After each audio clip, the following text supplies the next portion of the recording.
Toad the brake van was feeling sad. Everywhere he looked, he could see engines and coaches moving steadily forwards.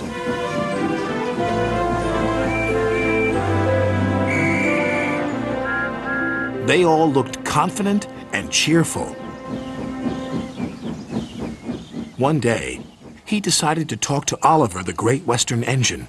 I'm always going backwards, Mr. Oliver. I have forward-thinking views. I could be a leader, if you know what I mean. You can't be a leader without a train to follow you. You don't have a train, Gordon said. Toad felt sadder still. Oliver wanted to help.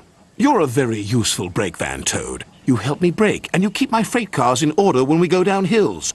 I know, Mr. Oliver, but it would be so exciting to go forwards for a change instead of always seeing things sliding away from me. The freight cars were cross with Toad. Who's he to start complaining? He's lucky to be able to look after us. Let's teach him a lesson.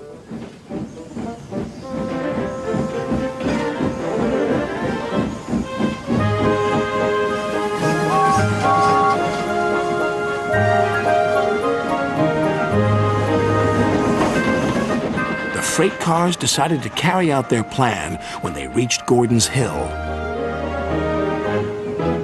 When they were nearly at the top, they played their tricks. Ready, steady, go! And they jerked at a coupling, which broke. We're making your wish come true, Toad! Follow the leader, yelled the freight cars. Toad was still in a state of shock, so he didn't know what to think, and he couldn't ask the conductor. He had jumped clear.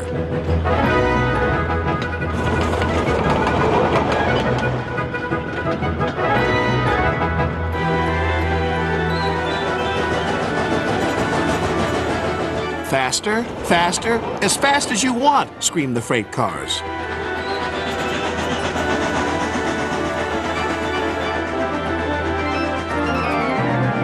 Suddenly, Toad found it fun, but the fun was soon over. A crossing lay ahead and the gates were closed. Toad couldn't stop.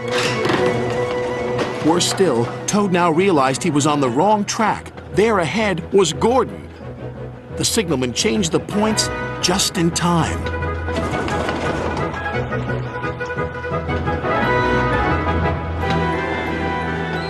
On, faster, cried the freight cars.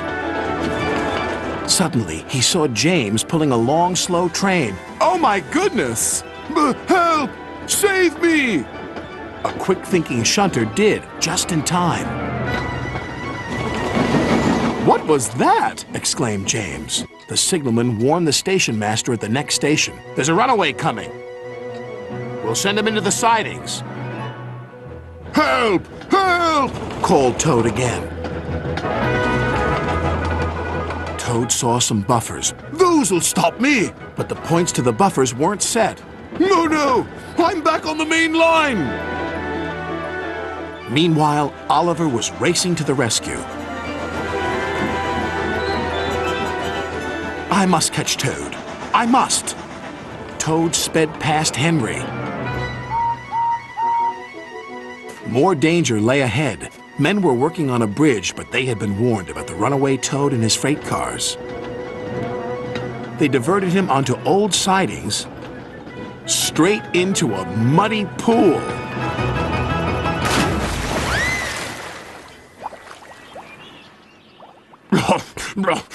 Stopped at last. Oliver arrived, and when he saw Toad, he could only smile. A pond is the only place for a toad, I suppose? That night, Toad spoke to Oliver. I'm sorry, Mr. Oliver, if I caused you any embarrassment. That's all right, Toad. So what do you think of going forwards? It was fun, decided Toad, but from now on I'll be happy to look forward to the future, busy going backwards, so to speak.